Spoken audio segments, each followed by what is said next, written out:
2022년 8월 18일 큐티 레위기 26장 14절에서 26절 말씀입니다. 오늘 말씀은 하나님께서는 명령에 순종하지 않는 백성에게는 재앙과 질병을 내리시고 삶에 아무런 열매가 없이 헛된 삶이 되도록 하십니다. 그럼에도 돌이키지 않고 계속해서 하나님의 뜻에 거스르게 살면 하나님은 더욱더 징벌하신다는 내용의 말씀입니다. 묵상입니다. 18절 말씀.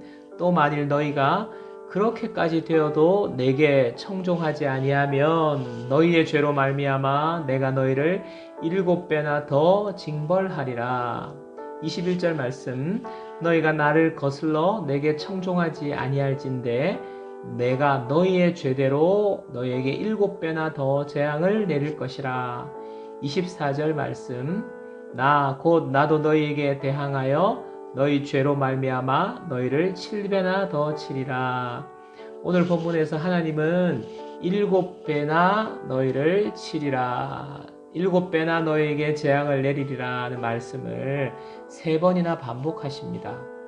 7이라는 숫자는 완전한 숫자인데 그 숫자를 3번씩이나 반복해서 말씀하십니다.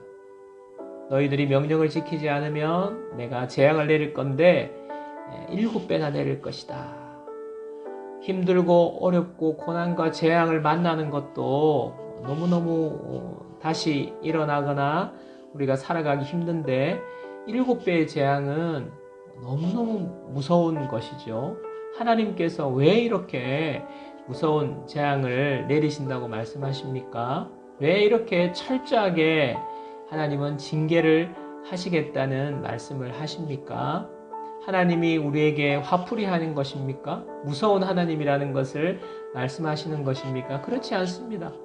하나님은 반드시 우리로 하여금 돌이키게 하시기 위해서 하나님의 강한 의지가 그 속에 있는 것입니다. 하나님은 우리의 하나님이시고 우리는 하나님의 백성이기 때문에 하나님은 우리를 너무너무 사랑하시기 때문에 우리에게 그대로 우리가 사는 잘못된 삶을 하나님은 그대로 두고 보시지 않는 사랑의 하나님이시라는 증거입니다. 하나님은 우리가 세상을 따라서 살고 죄악되고 순간적인 쾌락과 허무한 삶으로 삶을 낭비하기를 원하시지 않습니다. 하나님의 명령을 따르지 않는 삶은 절대로 행복한 삶이 아닙니다.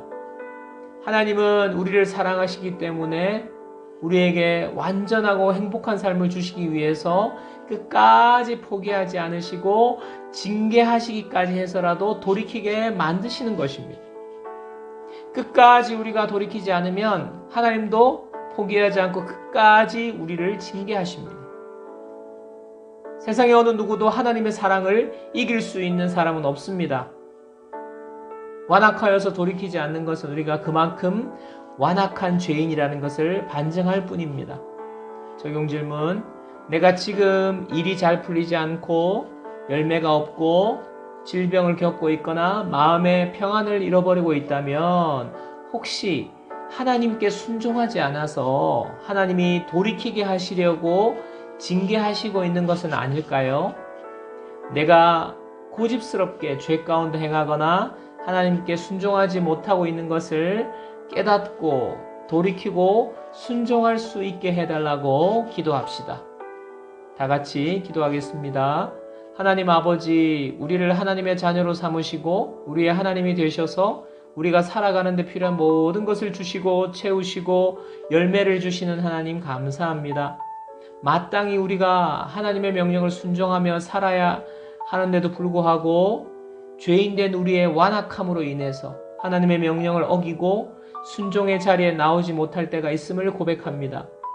그때마다 하나님은 내버려 두지 않으시고 우리를 징계하심으로 돌이키게 하시는 하나님의 사랑이 얼마나 크고 강한지 오늘 말씀을 통해서 알게 되었습니다.